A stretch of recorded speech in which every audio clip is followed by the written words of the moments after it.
Okay. Right now, though, Josh Allen leads as far as NFL MVP favorites. But should Saquon Barkley get that MVP award? I know I just said a ton and spent too much time talking about it. My apologies. About the quarterbacks, Joe Burrow, Josh Allen, Lamar Jackson. And it's been so much of a quarterback-driven league where nobody else gets MVPs anymore. Me and my co-host Terrence Smith have talked about this many of times before. Let it be a non-quarterback year for MVPs, and it just never seems to happen. But damn it, if Saquon Barkley breaks this rushing record next Sunday, should he not be the MVP? Should he not be a co-MVP with Josh Allen or with Lamar Jackson? I know you're not going to give it to Joe Burrow, so I won't even say his name, but damn it, Joe Burrow should be the MVP if he gets in the playoffs. If he can get that team in the playoffs, that defense, I don't know, why not? He's third on the list according to ESPN Bet. He's plus 1,600. You know who's number 4? Saquon Barkley at plus 1,800. Do you think Saquon Barkley should play and break Eric Dickerson's record? He only needs 101 rushing yards against his former New York Football Giants. And the Giants may come out and, really try to stop him from getting that record on them. They just won yesterday. They're coming off of a high. They just messed up their draft pick. But, hey, they won a game. And that's what you're supposed to do, though, right? I wouldn't have done it, but they did it. They had a great game, beating the Indianapolis Colts at home at MetLife. And now they're going to see their former player, teammate, come into there and get the rushing record. They may say, no, I object to that. He's not getting it on us. What if he tries to play and he's only limited to about 80 yards, 70 yards? Or do you think he really shouldn't go for that record at all? Some people are saying, just rest him, let him be 100% ready for the playoff run, the Super Bowl run. This is what they're trying to do. This is what it's all about. That's more important. I get it. But here's my answer to that. Saquon Barkley was drafted in 2018, I believe. Saquon Barkley had 5-6 terrible years as a New York Giant. So bad, I called him borderline bust because he was injury-riddled. The numbers just weren't always there. The numbers were there when he was playing, but he wasn't playing enough. He wasn't available enough. So I was like, I don't know how good this guy really is. And then he got to Philadelphia and made me apologize like 100 times. And I'm apologizing again. I don't have my Anita Baker music up playing, but I usually play Anita Baker. I apologize to any player or athlete that I criticized and did it basically wrongfully. Saquon is that dude, no doubt about it. And I didn't really doubt it. It was just, man, the Giants made him look bad in my opinion. And he just couldn't seem to stay healthy. But I'm not putting him in that same box. I got Zion Williamson in that box all along, and I'll get to him a little later. But I'm going to leave him in that box. Very, very talented, but just can't get me a full season. A healthy full season. A thin, in shape, athletic full season. And, I can't see what he can do for the Pelicans because he won't play. But I'm not putting Saquon in that category anymore. That boy is bad, and he's playing with a good team. He's still the best player on that team. It's like he's like KD to the Warriors. They didn't need Saquon Barkley, really, but they got him. And boy, has it worked for them. As much talent they have on their roster, the Eagles still know and realize, hey, man, let's just hand this ball off to Saquon. And every time they do that, he closes the game. So why wouldn't Saquon play on Sunday? He's young. He's still young, in the prime of his career. Why in the hell would I sit Saquon Barkley if I'm head coach Nick Sirianni, if I'm the general manager, if I'm whatever? Why would I sit him? Go for that record, brother. Go get that record. This is history. You can get the record and the Super Bowl trophy. I promise you can. And if I'm the coach, If I'm in charge, if I'm making that call, I'm making that call and I'm saying, Saquon, do you want to do this? He's going to say yes. Then I'm going to let him do it. Now, I just saw him earlier saying something yesterday after the game, and he said it's all on the team. It's all on the coach. If he says, let's go do it, let's go for it, let's try it, I'm going to try it. If he says he doesn't think that's in my best interest, we're going to just chill and we're going to get ready for this playoff run. That is the end-all, be-all here. I'm all for that too.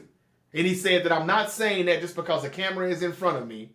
I really do mean it. And I believe Saquon too. I really do think that was a genuine response, a genuine statement. And I honestly believe he means that. I think that Saquon is that type of brother. He's a good dude. And I think that if he gets it to him, cool. It's great. I made history. If he doesn't get it, cool. I'm going to be a Super Bowl champion at the end of the day. At least that's their mindset. I think he can do both. Go get the record and go get the Super Bowl. And it will be one of the greatest single seasons that we've ever seen from a running back in NFL history. And it could also be one of the best football teams offensively that we've seen. One of the best. They have to go up there with the 07 Patriots. Well, the 07 Patriots didn't win. The 99 greatest show on turf Rams. You know, that there are some teams that have been great offensively, but this is a very talented team. And I think that they can win the Super Bowl if the head coach doesn't get in their way. If they don't get in their own way, Kellen Moore and the play calling, if Jalen Hurts can continue to give me some complete games, stay healthy, of course, and if he's all right when he comes back from his concussion, yeah, the Eagles can run this table for real. They can beat Detroit. They can beat Green Bay. They can beat Minnesota. No doubt about it. They can beat KC. They've already beat Buffalo, hadn't they? No, that was Buffalo that beat Detroit, I'm sorry. But they can beat Buffalo too. And it looks like at times the Eagles and the Bills are the most talented teams, the best teams in the league. And we would get a great Super Bowl if we saw those two. But I'm not saying that's what it's going to be. I'm saying if the Bengals get in the playoffs, I know it's not going to be the Bills. And I know that would be bad for Bills fans. I know, I get it. But hey, man, I think that Saquon Barkley, back to him, I think he should break this record. I think he will break this record, and I'm predicting that he does it by halftime. 101 yards for him. He can get 70 yards on one play. And then if he were to do something like that, a 50, 60, 70-yard run, then, you know, he wouldn't need but probably 8 to 10 more carries. And I think he can have that 101 yards in no time. I predict he gets 102 late second quarter, right before the half. It's in the books. He's made history. Now, there have been 9 running backs to go over 2,000 rush yards. 9. But only one of them has over 2,100. And that's Eric Dickerson. 2,105 is the number. So 2,106 is what Saquon needs. He sits right now at 2,005 yards. He needs 101. I think he can do it. I think he should do it. And I don't think it would be selfish if he tried it, if he went for it. I think it would actually kind of be selfish for the team if they didn't let him go for it. Man, it's been a long season, man. Give it to him. And again, I know some people are going to try to put some, red asterisks by that record because he's playing an extra game now. I think when Dickerson did it in 84, it was 16 games, or maybe not even 16 games yet. And now they're playing 18 weeks, 17 games. It's just an extra game, though. Give it to him, man. And I think he could have got it last week. Yesterday. They sit him as soon as he got over 100 yards. As soon as he closed in on 101, they sit him for the rest of the game. I would have kept him out there. He probably could have broke it yesterday. Or at least he could have gotten close enough to where it's like, hey, Sunday you only need 50, 60 yards, bro. Go ahead and go get that. So I don't know why they done that. Some people would say it's because they're not going to play him Sunday. They want to keep him healthy. But damn it, man, Saquon could get hurt the first carry from scrimmage divisional round weekend, their first playoff game. And I hope that doesn't happen. Lord knows I'm not wishing that on him. Not trying to jinx him either. But Saquon could get hurt the first snap of the football game in the first playoff game that they play. You might as well have the record already. Go ahead and get it. And the Super Bowl is going to be there too. And if you don't get the Super Bowl, hey, I hate to say it, guess what? I got the record though.